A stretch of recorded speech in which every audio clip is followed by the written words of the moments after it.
Alors, bonjour à tous et merci de venir aussi nombreux. Et je crois que le nombre va encore monter là, au fur et à mesure de ces minutes.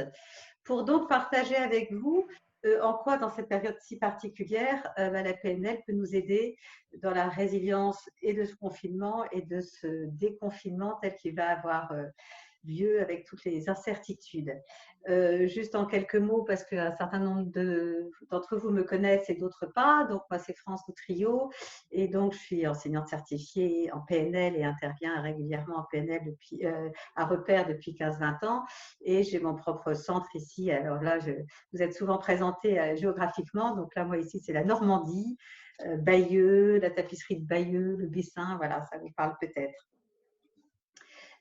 Et donc, je suis formatrice, coach et thérapeute. Et en même temps, au départ, je suis scientifique puisque je suis ingénieure agronome et j'y reviendrai à un moment donné dans mon propos.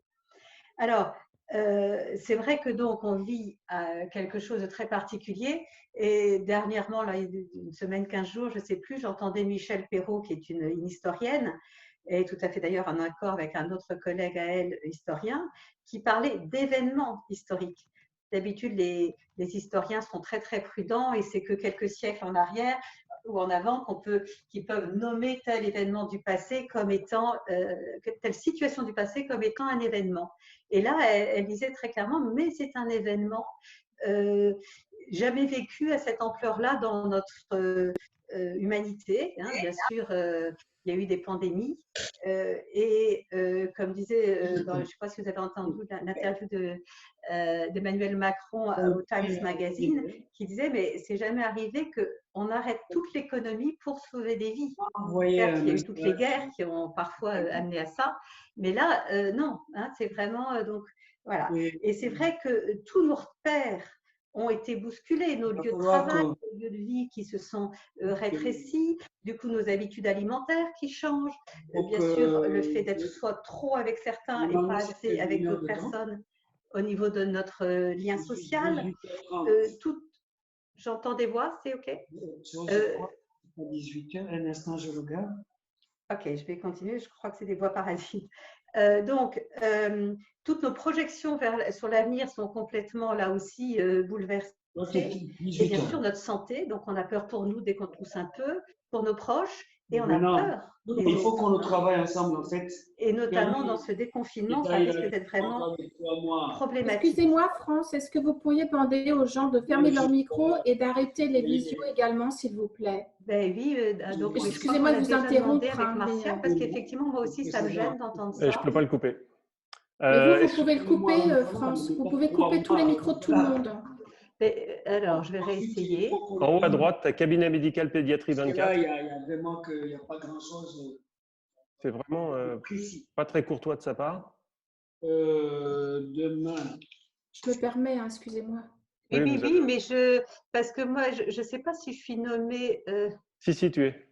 Mais alors, du coup, c'est où si, j'ai pas juste en dessous. Alors, muez tous, ça y est. Il faut. Voilà. Est-ce que vous m'entendez? Oui. Tu peux valider, Martial? Oui, on vous entend. Donc voilà, c'est bon. Merci de la consigne, comme ça, c'est bon. Donc, j'en étais où? Oui. Et puis, bien sûr, et en plus, certains d'entre nous ont pu être touchés directement par un deuil. Et donc là, j'ai beaucoup de compassion pour toutes ces personnes-là. Et en même temps, vraiment là, et dans ce cas-là, ils rentrent dans un processus de deuil dont je vais très peu parler aujourd'hui. Hein. Et donc, finalement, et tout ça nous ramène à notre vulnérabilité. Vraiment, nous, l'être humain si perfectionné avec tous ces systèmes-là, c'est extraordinaire. On est sur plusieurs pays à se voir ensemble ce soir. Et en même temps, voilà, on est très, très vulnérable. Et du coup, puisque je vais faire un lien avec la PNL, c'est vraiment comment garder une certaine qualité d'état d'être pour gérer au mieux cette situation, puisqu'en même temps, l'être humain, fondamentalement, il a une capacité d'adaptation. Et du coup, comment la PNL peut nous aider à cela? Et donc, je pense qu'une grande majorité d'entre vous connaissent la PNL, mais si je devais redire en quelques mots, la PNL, c'est une approche basée sur une éthique qui nous apporte vraiment des outils très précis pour explorer et comprendre comment nous fonctionnons, nous l'être humain, et cela dans deux grandes finalités, toute la qualité de nos relations aux autres, ce qu'on peut appeler les compétences relationnelles, et en même temps, la capacité de se gérer soi, justement d'atteindre nos objectifs, de réaliser vraiment ce qui est important pour nous en accord avec nos valeurs, et du coup avec toute la conduite du changement qui est l'être dedans. Et que justement dans PNL, on a un schéma qui s'appelle l'index de conscience, qui est nous sommes des êtres qui à la fois pensons, ressentons et agissons, et ce bouleversement agit aussi bien sur notre façon d'agir, sur nos pensées et sur nos émotions, et c'est d'ailleurs par là qu'on va commencer. Alors simplement, avant d'entrer dans le vif du sujet, ce que je vous propose, c'est deux sondages. Un tout premier pour avoir une idée un peu dans ce… Là, nous sommes pour l'instant un peu moins de 400. Comment vous, chacun individuellement, vous avez vécu vous avez vécu et vous vivez ce confinement. Donc, Martial va vous afficher sur votre écran le sondage. Et donc, c'est comment vous vivez ce confinement. Et je vous propose 4 réponses. Finalement, comme une situation positive, plutôt bien, plutôt mal ou très mal. C'est tout à fait non nominatif. Mais donc, on va avoir un sondage rapidement. Si tu peux l'afficher, Martial. Alors, j'essaie de l'afficher. Je ne trouve pas le moyen de l'afficher. Alors, attends, moi, je le vois, là, il est là. Ah ben voilà, parce que c'est toi qui as la main. Vous voyez, lancez le sondage. Donc, voilà, il suffit que vous cliquiez très rapidement et vous allez voir qu'on va avoir… je vais laisser 1 ou 2 minutes pour… Donc, là, c'est un sondage dans le sondage. Sur vous, les 400, là, il y a à peu près… ah bah si, 357 ont voté, c'est marrant, ça ne s'affichait pas bien pour moi. Ok, donc la grande majorité, il y a… Excusez-moi, je dois me rapprocher, voilà. La moitié, vous le vivez plutôt comme une expérience positive, beaucoup encore plutôt bien, quelques-uns plutôt mal et d'autres très mal. Alors, j'ai un deuxième sondage à vous proposer pour savoir aussi à qui je m'adresse. Merci de nous dire quelle est votre posture là quand vous vous présentez ici. C'est plutôt vous êtes dans l'accompagnement, soit en tant que coach, en tant que thérapeute, en tant que consultant, travailleur social, ou en tout cas vous accompagnez des gens, ou plutôt non, voilà, dans d'autres métiers ou sans activité en ce moment. Donc, ah oui, il faut que je lance le sondage. Pardon, voilà. Et merci de… Ok, donc en fait, vous êtes pour les 3 quarts dans l'accompagnement et pour 1 quart dans d'autres conditions. Donc, ça m'intéresse pour savoir voilà, comment je vais articuler les choses. Donc, et d'ailleurs, c'est peut-être pas un hasard, étant très nombreux dans l'accompagnement, que finalement, vous vivez plutôt bien ou très bien même le confinement et que peu d'entre nous, enfin, personne n'a dit très mal, même si moi, j'ai rencontré, y compris des gens dans l'accompagnement, là, depuis 6-7 semaines, qui pouvaient aussi le vivre très mal, en tout cas au moins par moment. Et donc, comment, que ce soit pour nous, que ce soit les personnes qu'on accompagne, comment pouvons-nous aider avec la PNL cette période très compliquée? Là par où je vais commencer justement dans l'index de conscience, c'est vraiment par les émotions, parce que les personnes qui le vivent très mal vont être vraiment plongées dans des émotions très fortes, la peur, la colère, le désarroi, se sentir démuni, le vide, et que on sait qu'à ce moment-là, quand on est envahi dans l'émotion comme ça, notre corps est une machine chimique, une usine chimique qui crée des molécules qui elles-mêmes renforcent l'inconfort, notre rythme cardiaque est complètement modifié, toutes nos sensations. Donc, pour pouvoir gérer mieux les choses, il faut d'abord, en fait, gérer nos émotions. Et encore une fois, je rappelle que les personnes qui, en ce moment, sont dans un deuil, qui plus est peut-être sans avoir pu accompagner comme il aurait voulu la personne qui était en train de partir, c'est vraiment une gestion un peu différente là, de la tristesse. Il ne suffit pas de l'accueillir pour qu'elle diminue. C'est d'autres étapes que je choisis de ne pas traiter ce soir. Et donc, quand nous sommes envahis comme ça par l'émotion, on a une incapacité à penser, ou en tout cas à penser avec distance et à agir de façon coordonnée pour nous. Et qu'est-ce que nous enseigne la PNL par rapport à la gestion des émotions? Eh bien, c'est vraiment d'abord accueillir l'émotion, la reconnaître, et je dirais même aussi la nommer. Et aussi étrange que ça paraisse, quand je suis comme ça envahie par l'émotion, souvent mon premier réflexe, ce serait de vouloir la chasser. Et en fait, on va lutter contre l'émotion alors qu'elle est là. Et vraiment, cet accueil de l'émotion, c'est vrai que c'est quelque chose qu'on n'a pas appris enfant, c'est mais non, t'as pas mal, alors tu tombes, ainsi de suite. Alors que accueillir l'émotion, très étonnamment, en fait, ça fait diminuer son niveau d'intensité parce que quelque part, on capte le message à ce moment-là.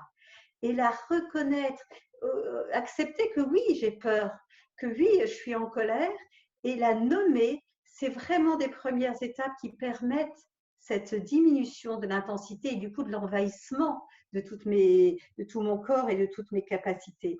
Et là, je vois dans des ateliers là, que j'ai animés notamment pour Repère ces derniers temps, quelqu'un par exemple disait, bah oui, dans cet isolement, pauvre, c'est la peur de l'abandon qui m'est revenue, je sais que c'est d'avant. Et en fait, en l'accueillant, ça a permis un peu de la diminuer. Ou quelqu'un, c'était par rapport à la peur qu'elle avait par rapport à ses parents. La reconnaître peut être aidant et ça, là-dessus, j'y reviendrai aussi. Et c'est vraiment des compétences relationnelles de s'entraîner à accueillir, reconnaître et nommer nos émotions. Pardon. Surtout qu'en ce moment, encore une fois, on n'a pas forcément une seule émotion. Je peux être à la fois dans la peur et dans la colère et dans la tristesse et dans le manque. Et si je nomme chacune, ça va m'aider aussi à reconnaître les besoins qui sont, et dont l'émotion est juste la manifestation, hein, les besoins qui ne sont pas satisfaits. Et du coup, ça peut m'aider ensuite à voir comment je peux gérer ça en mieux. Et du coup, cet accueil et le fait de les nommer va me permettre de diminuer l'intensité. Alors, je peux, par exemple, quelque chose qui est gratuit et qui marche quand on est vivant, c'est respirer. Hein. Je peux prendre le temps du coup de respirer quelques grandes respirations. Et puis à ce moment-là aussi, peut-être un état séparateur. Regardez ce poster que j'ai mis chez moi et que j'aime bien, ou cette fleur qui s'épanouit, même si si vous n'avez pas de jardin, mais peut-être une fleur que vous avez pu acheter dans le magasin d'à côté. Et donc, ce qu'on appelle conscience externe, n'est-ce pas? Revenir vers l'extérieur pour, du coup, ensuite avoir la capacité de prendre du recul et justement de reconnaître le besoin qui est derrière et de chercher à le prendre en compte. Alors, si je reviens plus précisément sur la peur, par moment, comme beaucoup d'entre vous sont dans l'accompagnement, en tant que coach, en tant que thérapeute, très souvent, quand on accompagne des gens, par moment, voilà, ils arrivent dans un groupe, ils se sentent complètement exclus là, dans ce service, dans l'entreprise. Et très souvent, notre travail, c'est de les aider à prendre conscience que peut-être que le groupe est tout à fait accueillant, mais que eux, avec leurs croyances, avec leur expérience du passé, ont le sentiment et se construisent cette vision, mais finalement erronée. Alors que là, nous sommes dans une situation différente. C'est qu'objectivement, nous sommes dans l'incertitude par rapport à ce virus. Aucun médecin aujourd'hui n'a de traitement fiable et reproductible. Là, nous n'avons pas de vaccin. On ne sait même pas si ceux qui ont déjà été malades sont vraiment immunisés ou pas. Les tests eux-mêmes ne sont pas fiables. Hein. Donc, ces peurs sont quelque part logiques. Elles font partie de l'environnement. Donc, l'idée, c'est vraiment comment vivre le moins mal cette situation. Et c'est en ce sens-là que nommer non seulement l'émotion, mais le besoin est très aidant. Je prends régulièrement l'exemple des déportés qui ont réussi à survivre hein, dans ce monde des camps de concentration et où là, vraiment, tout le système SS était fait pour leur faire perdre leur sentiment d'humanité. Et dans tous ces témoignages, vraiment, j'en ai écouté, lu, entendu vraiment beaucoup. Ce qui les faisait tenir, c'est que eux, ils se savaient des êtres libres, des êtres respectables. Et quand bien même l'environnement ne respectait pas ça, eux, en termes d'identité et dans leur rapport au monde, hein, je pense bien sûr au niveau logique, eh bien, ils se sentaient des êtres respectables. Et donc, là, nommer mon émotion, bien sûr que j'ai besoin d'être en sécurité, mais du coup, plus je suis là en train de respecter les gestes barrières, plus je suis dans cette prudence, plus finalement je satisfais dans ce qui est possible pour moi ce besoin de sécurité. Je pense aussi comme ça à une personne qui était donc dans la peur par rapport à ses parents. Et en fait, ses parents, pour l'instant, non seulement sont en bonne santé, je vais revenir là-dessus, mais que derrière cette peur par rapport à la santé de ses parents, c'est que finalement, la valeur, bien sûr, c'est la sécurité de ses parents. Mais derrière ça, la valeur, c'est aussi l'amour. Donc, et je me souviens que juste de lui faire prendre conscience de ça, combien la calibration pouvait voir un changement avec elle, chez elle, pardon, de défocalisation du danger à et oui, c'est cet amour pour mes parents que j'honore quelque part derrière ça. Et du coup, à travers toutes les attentions, les coups de fil, les souvenirs partagés, les photos qu'elle peut envoyer ou partager par écran, alors elle honore cette valeur-là. Hein. Et donc d'ailleurs, là en même temps, on passe du loin 2 au vert, hein, pour ceux qui peuvent reconnaître ça. Je pense aussi par exemple à la colère. Oui, on a plein de privations là, hein. C'est pas nous qui décidons directement, puisque là aussi, là j'étais avec mon groupe de praticiens ici de Normandie ce matin, et l'une disait que combien au Québec ils peuvent aller dans les parcs. Bah oui, mais nous, dès le début du confinement, il y a des gens qui se sont mis par milliers dans les parcs, donc il a bien fallu prendre des décisions autres. Donc là encore, notre colère, elle peut être légitime. Et d'ailleurs, pour faire un lien avec ce que nous dit partager Michael lundi, hein, de cette sidération, de cette peur, beaucoup de gens passent à la colère. Donc il y a plein de plaintes, il paraît-il, contre le gouvernement, contre nos dirigeants. Entre nous, j'aimerais pas trop être à leur place, parce que dans ce monde d'incertitude, prendre des décisions aujourd'hui capitales, ça ne doit pas être facile. Mais en même temps, on sait que cette colère qui est là dans l'agressivité, contre les autres, là aussi, comme la peur, génère beaucoup d'inconfort et de molécules négatives, même toxiques, hein, pour notre propre corps. Et là, dans un autre groupe que j'ai animé là autour de l'énéagramme, il y a des gens qui sont plutôt les champions de la colère, hein, sur leur mode de vie, quoi. Et certes, ils disaient combien au départ, ils étaient dans la colère. Et que derrière, et au bout d'un moment, cette puissance, cette énergie de la colère, finalement, ils l'ont focalisée là où ils pouvaient faire quelque chose, aussi bien sur des actions de bénévolat ou sur des projets qui étaient là en attente, qu'ils ont pu mettre en place. Et cette énergie, cette puissance, ils l'ont mise dans la satisfaction de choses qui avaient du sens pour eux. Hein. Donc, c'est vraiment cet accueil de l'émotion, de comprendre et d'aller vers ce qu'on veut derrière ça. Il y a aussi des personnes par rapport à la maîtrise qui ont eu bien du mal d'accepter toutes ces contraintes et que j'ai pu aussi entendre dire bah, ça a été mieux au moment où j'ai lâché, bah oui, on peut pas sortir autant qu'on veut, bah oui, arrêtons de lutter contre et regardons la bouteille à moitié pleine plutôt qu'à moitié vide. Ensuite, il y a des personnes, là j'ai vu que dans le sondage, personne n'avait répondu à très mal, hein, et en même temps, vraiment, que ce soit directement ou indirectement par des lectures que j'ai pu lire, il y a des personnes qui ont vécu ça très très mal ou qui vivent ça très mal. Et notamment, je pense que ça nous arrive à tous, même nous, hein, les personnes qui accompagnons, par moment dans notre vie, de traverser un moment difficile. Et pour ceux qui traversent à ce moment-là avec un enjeu d'estime de soi difficile, une situation comme celle-là, alors pour eux, ça a été très, très compliqué parce que c'est vrai qu'on n'accomplit pas nos objectifs comme d'habitude. Ceux aussi qui sont dans l'exigence par rapport à eux, s'ils n'ont pas réussi à diminuer un peu l'exigence parce qu'on ne peut pas faire les choses comme on a l'habitude de faire, alors ces personnes-là ont beaucoup de difficultés. Et paradoxalement, nous avons été très nombreux, que ce soit coach ou thérapeute, à proposer des coachings gratuits ou des séances gratuites de thérapie. Moi ici en Normandie, mais je connais plein de collègues aussi qui l'ont fait. Et ça a eu très, très, très peu de succès. Et donc, si parmi vous c'est arrivé parfois ou des proches à vous, hein, je pense que c'est vraiment un message qu'on peut faire passer parce que les personnes qui sont dans un mal-être, ils ont besoin alors à ce moment-là d'être accompagnés pour remonter en estime de soi, en confiance en soi, pour pouvoir ensuite aller vers les étapes de mieux vivre ce que nous sommes amenés à vivre. Et que dans des articles aussi, on parle beaucoup de situations traumatisantes et du coup du risque de stress post-traumatique ensuite. Et là, je dirais que je ne vais pas le faire dans le détail là tout de suite, mais que la très bonne nouvelle, c'est que la PNL nous apporte tous les outils pour vraiment apaiser durablement, émotionnellement et efficacement même des traumatismes. et que plus d'ailleurs au fur et à mesure on accueille les émotions, comme je viens de l'expliquer, moins ça va être traumatisant, mais même ceux qui ont été traumatisés, eh bien qu'ils sachent que vraiment on a des outils respectueux de la personne et vraiment efficaces par rapport à ça. Alors, si donc on a pu faire baisser ce niveau émotionnel envahissant, intéressons-nous, avant de passer à l'action, à nos processus internes. Si je reviens par exemple sur l'angoisse liée aux peurs, qu'est-ce qui se passe dans l'angoisse? C'est que, bien sûr, ça se passe dans mon corps, mais en même temps, elle est nourrie, l'angoisse, par des films complètement disproportionnés souvent par rapport à la réalité.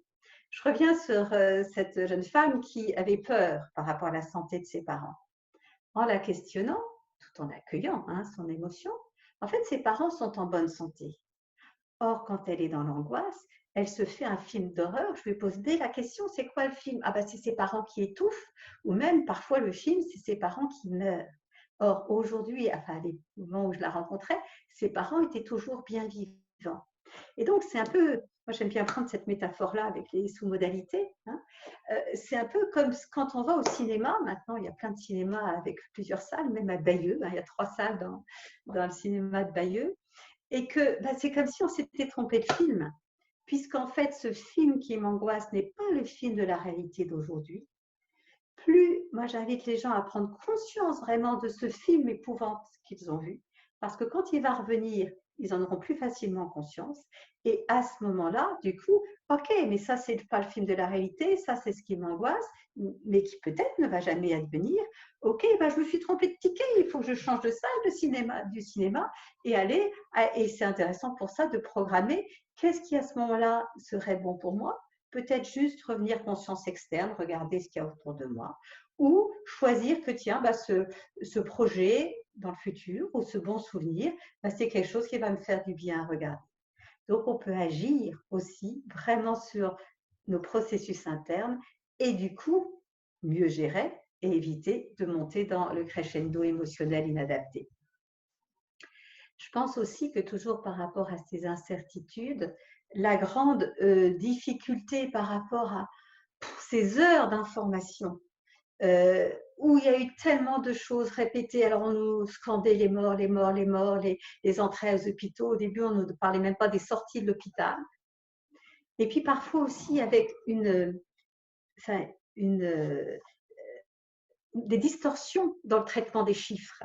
Je vous ai dit, je suis au départ scientifique et ça, je garde cette logique qui me paraît vraiment importante.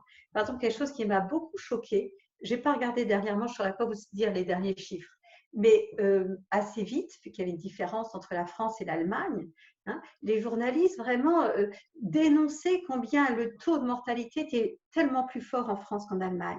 Mais quand ils jugeaient le taux de mortalité, c'était le nombre en France de décès par rapport au nombre de gens testés, par rapport au nombre de décès en Allemagne, par rapport au nombre de gens testés. Or, l'Allemagne ayant eu l'accès, je ne fais pas de polémique, aux tests de base plus vite que nous, ils ont testé énormément de populations, mais comme vous et moi qui étions en bonne santé. Donc forcément, le nombre de gens, on sait que le Covid, c'est autour de 2% à peu près de mortalité. Alors qu'en France, les tests n'ont été réservés qu'à des soignants où il y avait un doute, et sinon aux gens qu'on voyait bien malades. Donc, si vous faites les tests que sur les gens bien malades, forcément, dans eux, le risque parmi eux de décéder est forcément plus grand.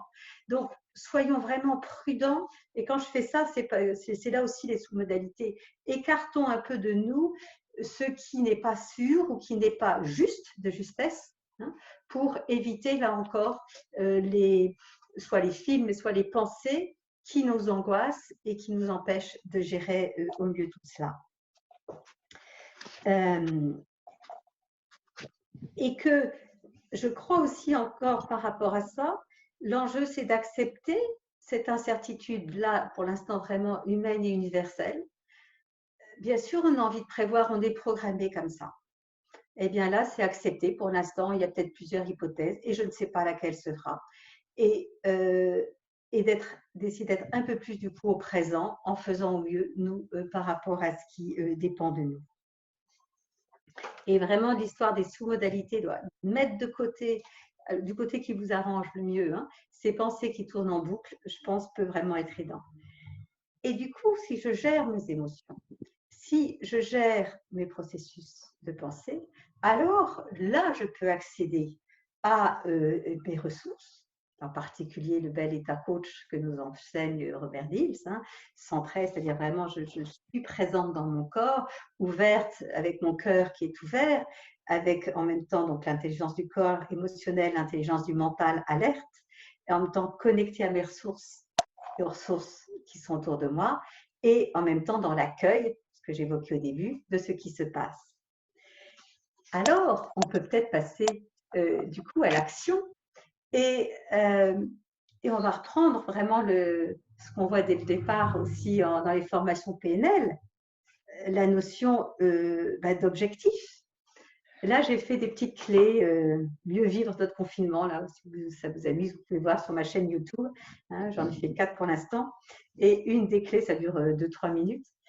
Une des clés, c'est par rapport à ce moment, surtout au début, on ne sait plus comment on va faire, on est frustré, on n'accomplit pas les objectifs comme d'habitude. Moi, ce que je proposais, c'était de se donner pour chaque jour un objectif totalement atteignable, donc qui dépend de nous, qui soit accessible, qui ait du sens, hein, et qui nous fera du bien. Et rappelez-vous, tout objectif, quand je l'atteins, génère une satisfaction.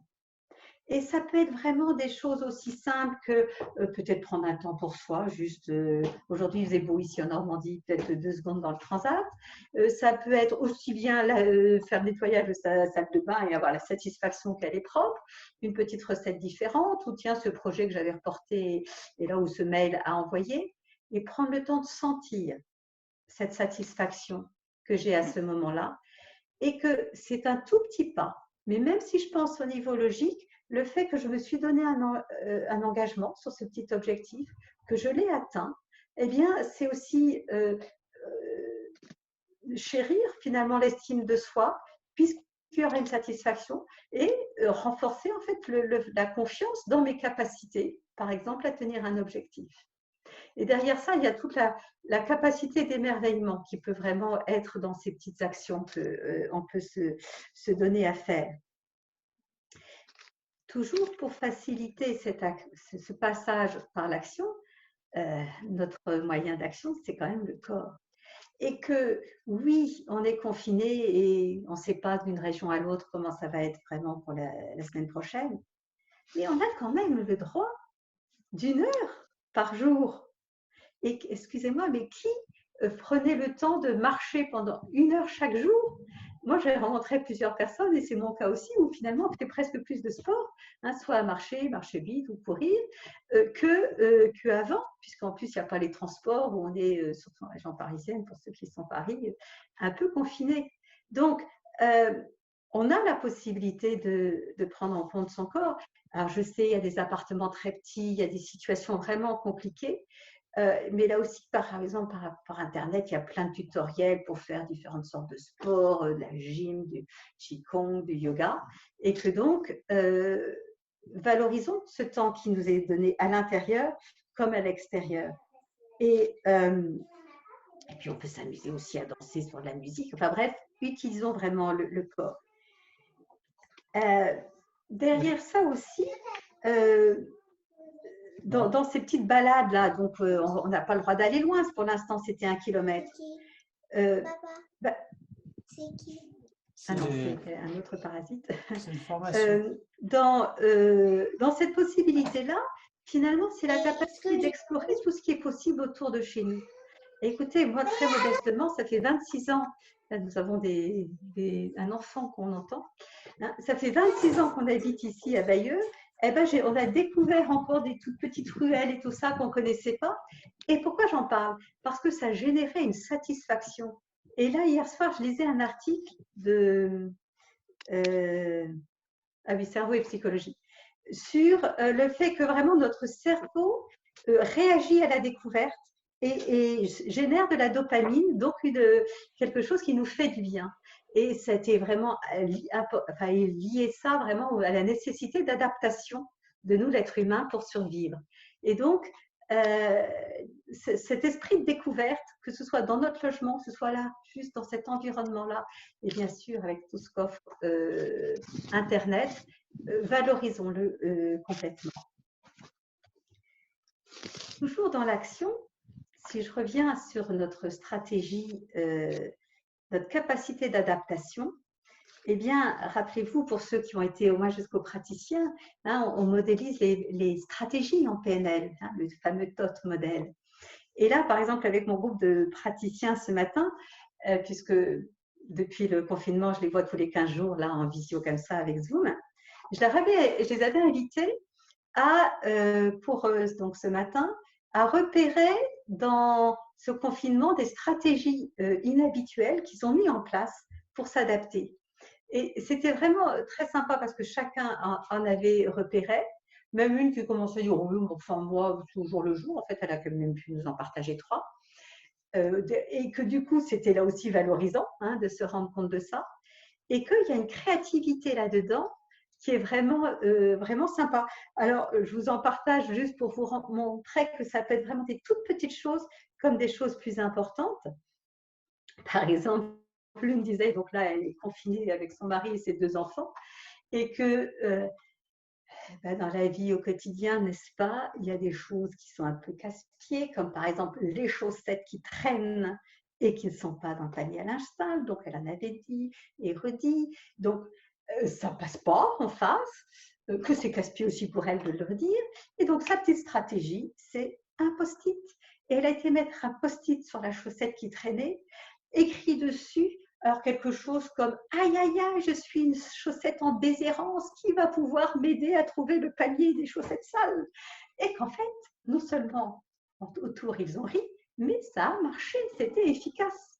Donc voilà par exemple une petite chose, et je trouve que vraiment l'humour a été extrêmement mis à profit pendant ce confinement. Toutes les blagues là qu'on s'envoie sur les réseaux sociaux, c'est très sympa moi je trouve, et que c'est cette prise de recul aussi. Ouais, on est confiné, et bien si on en rigolait, hein, notamment avec cette plaisanterie du chat que j'imagine que vous avez tous vu, hein, il vaut mieux être un confiné qu'un confini. Dans ces stratégies, par exemple, je trouve que c'était vraiment sympa ce matin. L'une voilà, ils ont tout un projet familial. Son mari est québécois, donc ils vont, c'est programmé, partir tous au Québec. Ah oui, sauf que les dates, les avions, tout ça, ça fonctionne pas. Donc, et que en fait, son mari avait même donné 2 jours avant le confinement sa démission qui a été acceptée, et puis là il se retrouve le bec dans l'eau avec plein d'incertitudes, et là elle nous dit mais ça tournait en rond, donc j'ai cherché un plan B. Et écoutez, par rapport aux croyances et aux généralisations et aux impossibilités, elle s'est dit mais peut-être que vu le contexte, et si tu appelais ta RH, peut-être que c'est possible de retarder la démission. Au départ, son mari est complètement interloqué, finalement, on peut demander.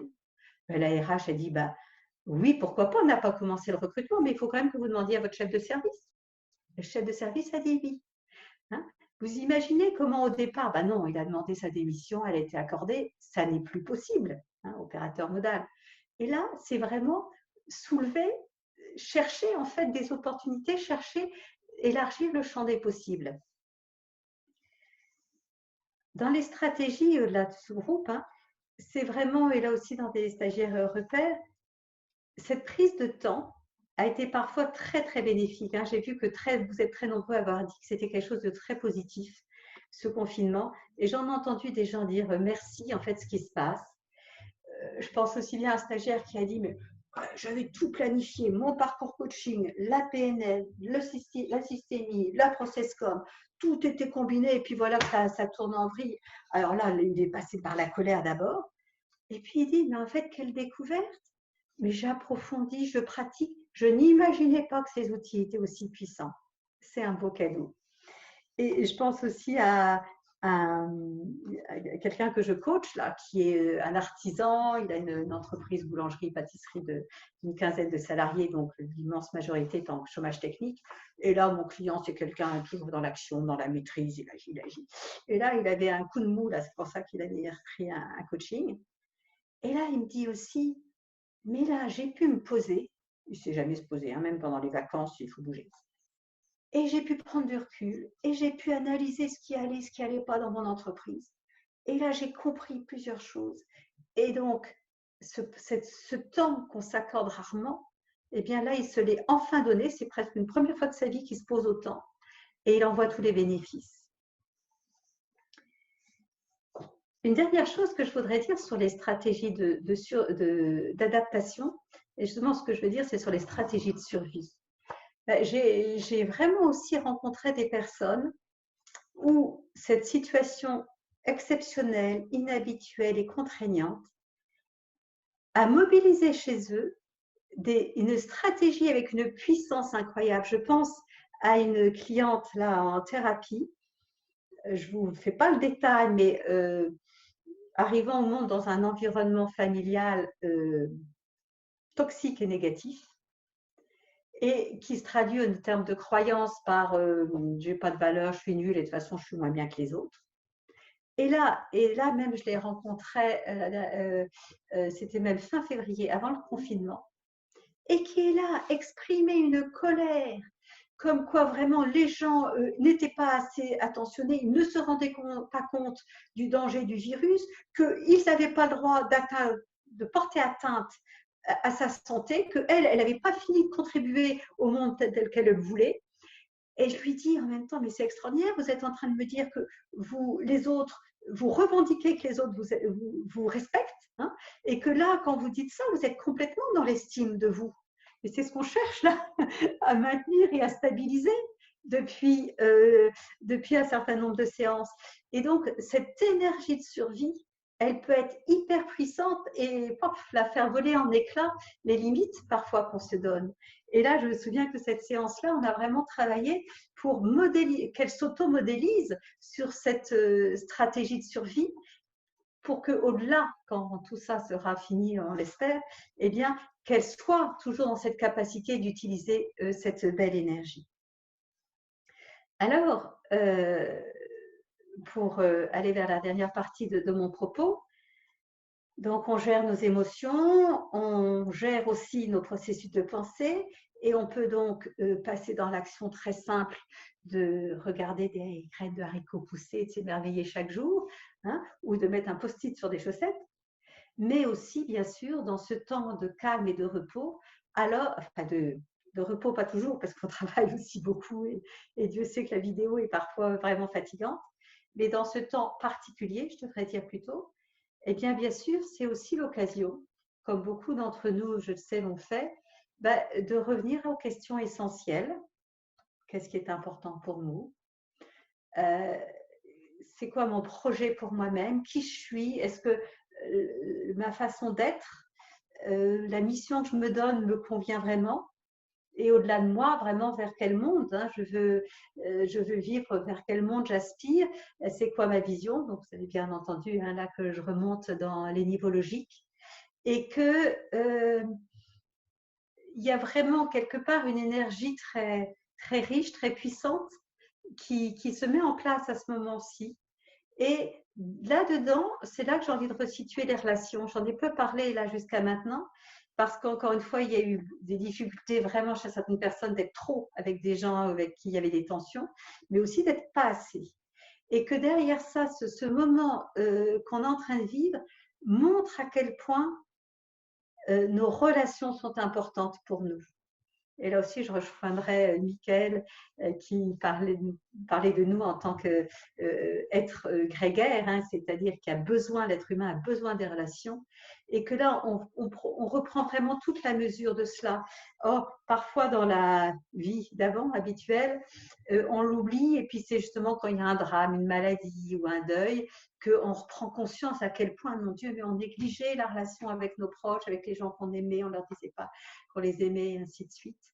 Et que c'est peut-être une pépite là qui est en train de se vivre là, cette conscience que oui, on a vraiment besoin des autres et que c'est dur d'être coupé des autres et qu'on a trouvé plein de solutions aussi pour se réunir entre nous de façon tellement diverse et variée, avec l'humour, avec la chaleur, avec là, je vois ma fille qui envoie des fleurs séchées à sa grand-mère qu'elle ne peut pas aller voir, ainsi de suite, des gâteaux et ainsi de suite. Beaucoup de belles choses, beaucoup d'émotions qui transitent à travers cela. Espérons qu'on pourra continuer à être plus attentif ensuite. Et donc voilà, c'est ce questionnement, non seulement de la relation, mais au-delà vraiment de notre projet de vie et notre projet du monde. Qu'est-ce qui va sortir de tout ça? Je ne sais pas. Hein. Je crois que c'est vraiment une phrase qu'on dit beaucoup en ce moment. Il y a beaucoup de choses qu'on ne sait pas par rapport au virus, mais aussi de ce que ça peut apporter.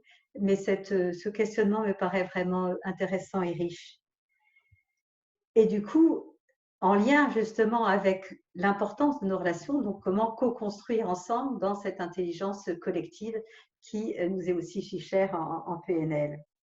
Et pour conclure, je dirais donc, eh bien, accueillons à la fois avec bienveillance et avec humilité les moments où on peut aussi être pas bien ou envahi, hein, ou bien sûr où d'autres le sont aussi, mais même aussi nous-mêmes, hein, c'est rarement linéaire, afin de libérer au mieux en même temps notre potentiel d'adaptation, notre potentiel créatif et individuel et collectif.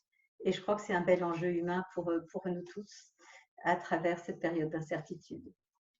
Voilà, donc je vais inviter Martial, hein, qui a dû voir un certain nombre de questions à m'en transmettre pour que je puisse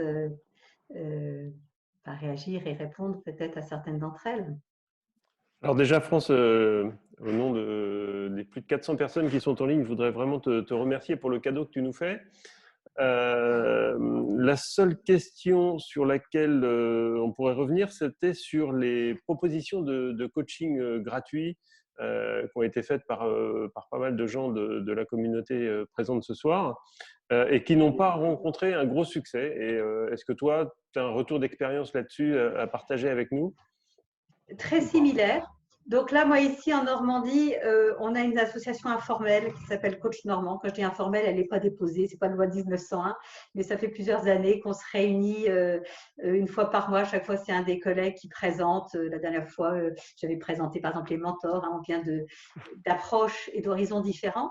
Et du coup, on avait eu une réunion juste avant, donc en présentiel, juste la semaine précédant le confinement. Et du coup, un de nos collègues a dit tiens, il faut qu'on propose ça. Donc, on a tout de suite lancé ça. Et d'ailleurs, entre nous, c'est très sympa parce que du coup, tous les vendredis, on se réunit comme ça, entre 6, 10, 15, ça dépend les jours. Et c'est très chaleureux, ça, entre nous. Donc, ça, c'est vraiment le point positif. Mais par contre, on a eu quasiment pas de retour. Les seuls qui ont eu des retours, c'est plutôt plutôt que de le faire de façon large, quand ils ont vraiment diffusé à leur propre réseau. Hein. Je sais que certains d'entre eux sont aussi soit ICF, soit d'autres associations de coachs. Ils ont aussi peu de retours. À la réunion des formateurs qu'on a eue avec l'Institut Repère, à la première des deux, quand on a fait un petit peu le point chacun de nous, plusieurs parmi nous avions aussi participé à des démarches comme ça, avec très très peu de retours. Je pense que ça participe un peu à cette première étape de sidération pour les gens qui ne vont pas bien, que je réévoquais et que Michael évoquait lundi. Où les gens pensaient que ce n'était pas les priorités, ou c'est étrange. Moi, je sais que moi, bénévolement, on m'a sollicité juste pour appeler des dames dans une maison de retraite une fois qu'elles étaient confinées. J'ai d'ailleurs du mal à le faire régulièrement parce que les après-midi, je suis souvent prise, mais j'essaie de le faire. Voilà, ça marche, mais c'est un constat vraiment assez général que ces propositions, et je vois même entre coachs normands, certains on pensait que soit c'était pour des gens qui allaient mal, qui viendraient vers nous, ou au contraire, un de mes collègues dit non, c'est plutôt des gens qui se disent tiens, comme j'ai du temps, peut-être que grâce au confinement, je pourrais peut-être avancer sur certaines choses. Mais voilà, ça a été peu… Les perches sont un peu tombées à l'eau. Bon, ces perches ne sont pas étonnantes parce que quelque part, c'est l'envie aussi d'aider. On a des outils magnifiques, on a envie de les partager hein, et être utile alors qu'on peut moins voir. En tout cas, en formation, ça a été très, très apporté. Moi, en coaching ou en thérapie, je continue pas mal en vidéo, mais il y a des gens qui ne veulent pas la visio, même si je le faisais déjà avant depuis longtemps. Voilà. Je pense que c'est important de l'avoir proposé, mais est-ce que la forme n'était pas… Je ne sais pas. Je n'ai pas vraiment la réponse, mais je vois que c'est assez général. Comment aider les personnes qui, à l'inverse, ont été surmenées pendant la crise et qui vivent une perte de repères avec le retour à la normale qui n'est pas vraiment comme avant? Exemple comme les médecins. Je pense que donc les médecins, alors je ne sais pas si c'est les médecins généralistes enfin, en cabinet ou en hôpitaux, ils vont vraiment avoir besoin de temps pour souffler parce que eux, ils ont été vraiment au cœur de la peur pour eux, pour leurs malades, pour leurs patients, et que émotionnellement,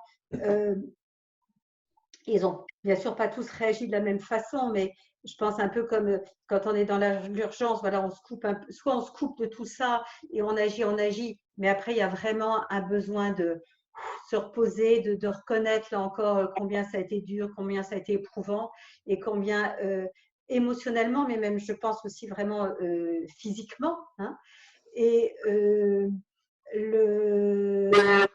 et donc être dans cette… ce que je disais en conclusion, là, cet accueil dans la bienveillance et dans l'humilité que, bah oui, ça a été vraiment compliqué et certainement dur pour eux. Et qu'ils ont, comme dans ces genres de situations, vous savez, on a cette expression, j'ai pris sur moi. Hein, mais que s'il n'y a pas vraiment un temps de dépôt et d'évacuation et de reconnaître ça, là, il pourrait aller mal. Donc, ça dépend un peu des endroits de France.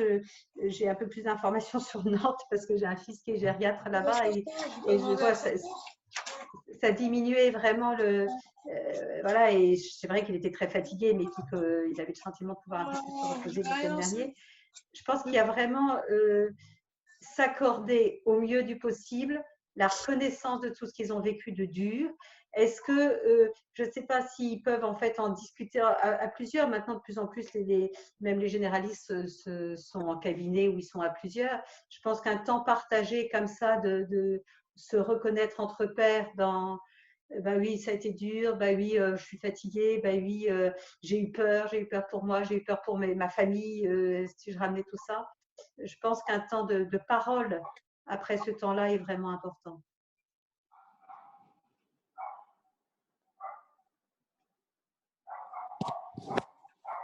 Il y a d'autres questions Oui, France. J'ai une autre question concernant le coaching à distance, donc par l'intermédiaire de la vidéo ou de la visioconférence. Aurais-tu des conseils à nous donner pour créer une bonne alliance lors d'un coaching à distance? Alors, je réfléchis parce que finalement, moi, je le fais depuis assez longtemps. Et en fait, c'est surtout suite à la sortie de mon livre, hein, Apaiser les souvenirs douloureux, où j'ai des gens de l'autre bout de la France qui m'ont dit « mais c'est avec vous que je veux travailler ». Donc, parfois, ils sont venus une première fois, ils ont traversé la France, mais ça prenait quand même beaucoup de temps, c'était cher pour eux.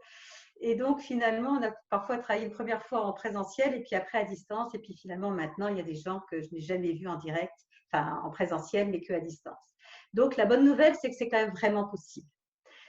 C'est encore mieux en présentiel, mais je peux vraiment dire que ce n'est pas du travail au rabais. Et que ce soit en coaching ou que ce soit même en thérapie, parce que dans Apaiser les souvenirs douloureux, parfois c'est vraiment sur des choses très, très personnelles et plutôt en thérapie. Donc, la bonne nouvelle, c'est que c'est vraiment possible. Et je trouve que quand même, en vidéo, donc que ce soit Skype, Zoom ou WhatsApp, hein, le fait qu'on a quand même la calibration et visuelle et auditive, ce qui est quand même hyper important et essentiel dans notre travail, même si ça m'est arrivé aussi d'avoir parfois que l'audio. Et donc, je pense qu'il y a quand même beaucoup de choses qui passent.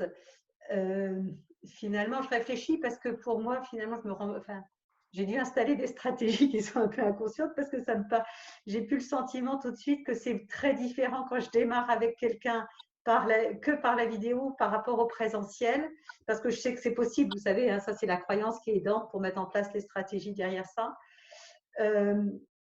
Parce qu'au début, quand même, on se présente dans tout le cadre, hein, que ce soit coaching ou thérapie. Et en tout cas, ce que je sais, c'est que moi, je travaille beaucoup dans la spatialité, hein, que ce soit un objectif. Pour moi, que ce soit en formation, que ce soit dans ma pratique, que ce soit en coaching, en thérapie, ben voilà, il y a le présent, là, le 6 mai. Si l'objectif est le 10 mai, ben, je l'invite à avancer pour pouvoir aller le 10 mai. Et donc, ça utilise l'intelligence du mental et du corps, puisque l'inconscient, c'est plus facile de spatialiser le présent, le futur, les étapes intermédiaires, ainsi de suite. Et ça, c'est complètement possible. En visio, puisque là, par exemple, si c'était vous, mon client, et que vous me voyez, ben là, je vais dire à la personne, ben non, vous pouvez encore un petit peu reculer, ok, c'est bon. Donc là, maintenant, vous avez votre objectif. Et bien là, on est le 6 mai. Maintenant, ben, avancez. Voilà, je vais vous dire, ben voilà, vous pouvez venir jusque-là. Et donc, maintenant, ben, vous avancez. Et là, ça y est, vous faites comme si votre objectif est atteint. Comment vous savez que votre objectif est atteint? C'est-à-dire que je démarre ce qu'on appelle le PC Varem. Et là, de toute façon, quand je guide dans mon bureau, je ne vais pas me mettre non plus en face. Pour un PC Varem, je le mets sur le côté et je l'accompagne comme ça. Donc, voilà. Après, par exemple, les négociations entre parties, quand on se déplace, ben, j'invite la personne, voilà, elle est là au présent, de se mettre d'un côté pour être la partie d'elle qui, par exemple, veut du calme, ok, là, et puis ici, la partie qui veut bouger tout le temps, par exemple. Donc, on peut complètement faire aussi de la négociation entre parties, l'accompagnement dans du changement d'histoire ou ma façon de travailler en dissociation par rapport à l'accueil des traumatismes. Ben, donc, voilà, au départ, on discute vis-à-vis, puis maintenant, je l'invite à se mettre là et visualiser devant elle l'image du passé sur laquelle on va travailler. Donc, je suis en train de réfléchir. Enfin, je ne me sens pas limitée. Je dis souvent, ce n'est pas ni du coaching ni de la thérapie au rabais. Enfin, voilà, il y a des personnes que je n'ai vues que comme ça et où on peut vraiment avoir fait tout un travail, aussi bien donc sur des objectifs très professionnels que sur des notions, que sur… voilà, c'est vraiment possible. Donc, il y a des personnes même un peu loin qui parfois choisissent de venir, et c'est des séances plus longues, et puis pour échelonner, diminuer le nombre de déplacements, mais c'est vraiment faisable. Alors, il y en a une à laquelle tu pourrais peut-être répondre, c'est il y a pas mal de gens qui posent des questions sur le parcours de formation en PNL, bah, notamment à l'Institut Repère, mais aussi chez toi. Hein. Donc, en gros, comment ça se passe? Quelles sont les étapes et les… Alors, comment ça se passe? Eh bien, donc, si j'entends par exemple à Repère, il y a les 3 premiers jours qui sont les fondamentaux et où donc à la fois vous avez justement cette conduite d'objectif, comment est pour soi-même comme pour quelqu'un, comment accompagner quelqu'un dans la clarification d'un objectif, c'est-à-dire ce qu'elle veut, ce qui est important pour elle derrière ça, comment elle va s'y prendre, que ça dépend d'elle et ainsi de suite. La première clé. La deuxième clé, c'est qu'est-ce qui va faciliter la relation à l'autre. On a vraiment les premières clés des compétences relationnelles dans ces 3 premiers jours. Et la troisième clé, c'est justement l'accès aux ressources. La ressource, c'est aussi bien la confiance en soi que le lâcher prise, que de se sentir libre, que le calme. Donc, les 3 premiers jours, c'est vraiment déjà 3 clés importantes. Et en même temps, je dirais pas seulement factuellement ces 3 clés, c'est aussi tout cet état d'esprit de la PNL où je reprends ces mots d'accueil, de bienveillance, du champ des possibles qui s'ouvre et de ces compétences relationnelles. Et puis ensuite, il y a les 6 jours de technicien où on acquiert encore des outils vraiment de base comme le questionnement du langage. Dans notre jargon PNL, ça s'appelle le métamodèle qui permet de mieux se comprendre l'un et l'autre quand on discute. Et par exemple, tout à l'heure, il y avait une imprécision dans la question à laquelle je n'ai pas pu répondre. Voilà. Mais en même temps, dans le questionnement du langage, tout ce qui est le reflet aussi de ce que je crois ou de ce que je pense, et donc ce qui permet d'explorer vraiment la vision de la personne et du coup d'aller plus loin alors là, pas seulement dans le coaching, hein, mais ça peut être dans une réunion quand mon collègue me dit mais non, mais ça, il ne voudra pas. Et donc là, il donne une intention à quelqu'un d'autre. Et si on lui questionne et comment tu sais qu'il ne voudra pas, hein, on va vérifier si c'est juste une interprétation, une information venant vraiment de l'autre personne.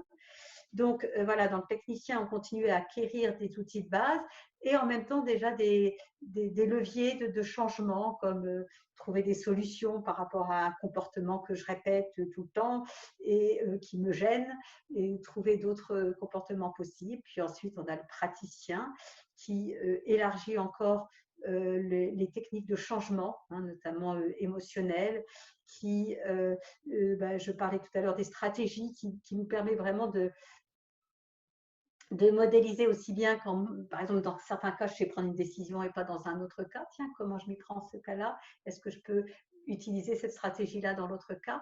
Ou si c'est parce que mon collègue, il sait prendre des décisions ou pas moi. Donc, voilà tout l'enjeu des stratégies. Et puis après, il y a encore le maître praticien qui approfondit encore tous ces outils de compréhension de comment on fonctionne, tous les métaprogrammes qui sont ces modes de fonctionnement que je trouve encore des clés et là aussi même dans le coaching, qui aident tellement à comprendre comment la personne peut, par exemple, se coincer, là, toujours attendre la validation de l'autre plutôt que de s'auto-juger et ainsi de suite. Et avec encore des outils très profonds de changement comme la réempreinte. Mais là, c'est bien parce que vous pouvez commencer par 3 jours, puis 3 plus 6, plus 12 et ainsi de suite. Et c'est vraiment des outils de gestion de soi et d'accompagnement de l'autre qui sont vraiment respectueux avec, encore une fois, cette charte éthique. Et c'est vraiment un beau parcours je dis souvent à l'école, on nous apprend à lire, écrire, compter et c'est important. Mais gérer soi, se connaître, savoir ce qu'on veut, gérer nos émotions, comme si c'était l'intuition, il y a des clés pour ça et la PNL nous les offre vraiment. Mais en même temps, c'est un travail sur soi. C'est pas que du savoir, c'est aussi vraiment des savoir-être. Merci France. Alors, je te propose d'aborder une dernière question parce qu'elle est reprise très souvent. Comment aborder? Alors, c'est une question de Valérie, mais qui a beaucoup de supporters manifestement. Comment aborder la question de la résilience et l'effondrement à venir de manière individuelle et collective? Alors donc, d'abord la résilience. Qu'est-ce que c'est? La résilience, c'est que j'ai vécu quelque chose qui n'est pas facile pour faire simple et comment j'en tire un enseignement, j'en tire quelque chose pour le transformer. Et donc, ça, c'est déjà une définition qui n'est pas spécialement PNL, qui est la définition de ce que veut dire la résilience. Et l'autre mot, donc, effondrement. Donc, là, c'est… donc, on ne sait pas exactement comment va ça passer. On est d'accord que ça risque d'être très, très complexe et au niveau de la sécurité, de la santé, mais aussi au niveau, bien sûr, économique. Et voilà, plein de sources d'inquiétude là-dessus. Alors, en même temps, quand donc cette Valérie-là parle d'effondrement, c'est une vision. Hein. Espérons que ce ne sera pas, que tout ne sera pas dans l'effondrement. Par rapport à la résilience, j'ai le sens. Donc là, j'ai parlé de comment la PNL nous aidait à vivre ce confinement, mais je pense que les clés que j'ai données par rapport à là, tant qu'on est dans le confinement, elles vont rester valables par rapport à l'étape du déconfinement, dans le sens où donc on va continuer à avoir des inquiétudes à la fois pour notre santé et pour l'économie et que continuer à accueillir nos émotions, voir là est-ce que je peux agir, pas agir, limiter les films d'horreur et ainsi de suite, ça va rester là-dedans.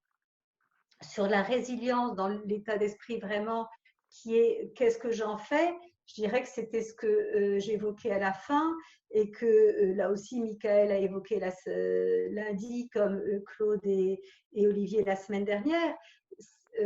Qu'est-ce qui va faciliter le fait que collectivement on va faire quelque chose? Je pense que cette conscience, encore une fois, de l'importance de nos relations et la capacité individuellement de se gérer émotionnellement, parce qu'encore une fois, l'intelligence collective, ça marche si on arrive à se gérer soi individuellement, parce que dans le collectif peut générer le meilleur comme le pire. Hein. Les Allemands sont des gens formidables et que Hitler a su en transformer certains pendant un moment de façon terrible. Hein. De même qu'on a vu des exactions des soldats américains en Irak il fut un temps et ainsi de suite. Donc, la capacité individuelle à gérer au mieux ces temps de crise, donc émotionnellement, dans nos processus de pensée, dans notre corps, pour revenir à un état, je reprendrai l'expression l'état coach, hein, pour avoir ce recul et savoir comment, encore une fois, élargir le champ des possibles, ça c'est essentiel, non seulement dans le confinement, mais dans ce qui va se passer là, dans les jours qui viennent, et gérer cette incertitude. Hein, je rappelle, on vit une situation extraordinaire et que là, plus on se gère bien soi, mieux on va être en capacité de la gérer soi. Et du coup, si on se retrouve les uns les autres dans cette qualité-là, alors on peut générer des choses ensemble. Je me souviens, il y a quelques années, quand ça émergeait de plus en plus, la notion d'intelligence collective, je ne connaissais pas encore ça beaucoup, donc c'est amusant, je devais avoir une attente comme quelque chose de complètement nouveau. Et puis, et je me souviens que alors je ne sais plus si c'est il y a 7-8 ans ou une dizaine d'années, et donc j'avais assisté notamment à un séminaire de Robert Dills, et puis sur le coup j'étais surprise parce qu'en fait il nous parlait de nous et notre qualité d'être, nous, comme condition préalable pour ensuite co-construire. Hein. Et alors qu'en fait maintenant c'est devenu effectivement une vérité. Donc je pense que pour répondre à cette question, c'est cette capacité de se gérer soi et de cette prise en compte de l'importance de nos relations entre nous, avec les clés que j'ai pu donner tout à l'heure, qui va faire que on va, dans nos collectifs, espérons être plus dans la résilience et gérer ça au mieux, et chercher à propager ça. Mais effectivement, la grosse difficulté, c'est que dans certains secteurs, les gens étaient vraiment dans des conditions, chez quelqu'un, dans un appartement au nord, tout confiné avec des enfants, où ça a été très explosif. Donc, c'est les services sociaux qui ont eu beaucoup à faire. Là, dans mon groupe de praticiens, en ce moment ici en Normandie, j'ai 2 personnes qui sont vraiment des acteurs du monde social, qui ont été dans le confinement hyper sollicités et parfois devant se déplacer par rapport à des situations vraiment dramatiques. Donc, effectivement, il y a des échelles, enfin, je ne dirais pas des échelles, mais dans notre monde, là où on s'intéresse à la PNL, à tout ça, on s'est donné des outils parce qu'on a pu avoir accès à tout ça. Il y a des sphères sociales où l'accès à ces outils-là aujourd'hui sont très très peu répandus et ça va être beaucoup plus difficile dans ces zones-là. Mais en même temps, ces travailleurs sociaux qui font un travail, je crois vraiment, enfin moi j'ai une admiration énorme par rapport, je pense notamment à ces 2 stagiaires là, c'est génial ce qu'elles font et donc elles transmettent, elles apportent du respect à l'individu tout en donnant un cadre et là elles sèment des graines. Je pense que par rapport au collectif plus large que là, notre communauté à nous, c'est plus on est en phase avec nos valeurs, on est dans cet alignement des niveaux logiques, mais qu'on les vit vraiment, plus on distille et on sème des graines, c'est l'agronome qui reprend, et c'est notre façon d'agir. On ne peut pas agir directement sur tout le monde, mais peut-être un peu, enfin en tout cas c'est l'espoir que j'en ai. Donc, je te propose éventuellement de conclure. Donc, ce qui était symptomatique tout à l'heure, quand j'ai fait les 2 petits sondages, c'est que là, dans vous, cher public, que je ne vois pas, mais que j'imagine, en tout cas que vous étiez très nombreux à l'avoir vécu de façon, comme quelque chose de positif. Donc, c'est encore une fois, c'est que cette capacité d'adaptation, cette créativité humaine, vous l'avez mise à profit pour vous, pour votre entourage. Donc ça, c'est déjà, moi, je trouve formidable.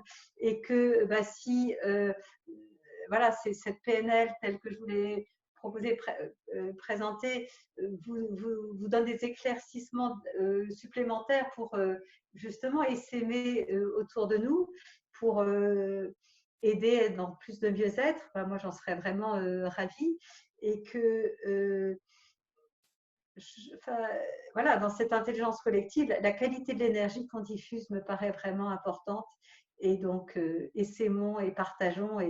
Et vraiment, la PNL, pour ça, ça n'est pas la seule, mais c'est vraiment une approche que je trouve vraiment rayonnante et qui peut vraiment humainement nous être d'une grande utilité, d'une grande aide. Et donc, partageons et diffusons-la. Et donc, merci à vous tous pour votre écoute. Merci beaucoup, France. C'était très sympa. Je vois que Michael nous a rejoint. Peut-être Michael veut prendre la parole pour le mot de la fin. Non, pas du tout. Je voulais juste remercier France aussi. J'étais là tout le temps, mais voilà, ce n'était pas mon rôle aujourd'hui. Donc, je me suis tenu en rôle de spectateur. Mais je suis très content d'avoir entendu France et d'avoir vu sa grande vivacité. Merci beaucoup. Et j'ai lu les commentaires aussi. C'était voilà, ça a généré beaucoup de choses positives. Donc merci à tous. Je vois que comment dire, les collègues de l'Institut sont là tous aussi. Marie-Christine, Isabelle, oui, Paul. Pas vu Isabelle, j'avais vu Marie-Christine tout à l'heure. Ouais. Tous ceux qui ont demandé si le replay allait être disponible, pour tous ceux qui étaient inscrits ce soir, il vous sera envoyé. Il sera disponible sur le site internet. Il sera disponible également sur la page Facebook de l'Institut Repère et sur la page LinkedIn de l'Institut. Voilà, donc vous pourrez retrouver cette conférence animée par France Doutriou brillamment très prochainement. Laissez-nous 48 heures, le temps de la traiter. Ok, merci à tous. Portez-vous bien et prenez soin de vous et des autres. Merci, prenez soin de vous. Au revoir France. Au revoir à tous.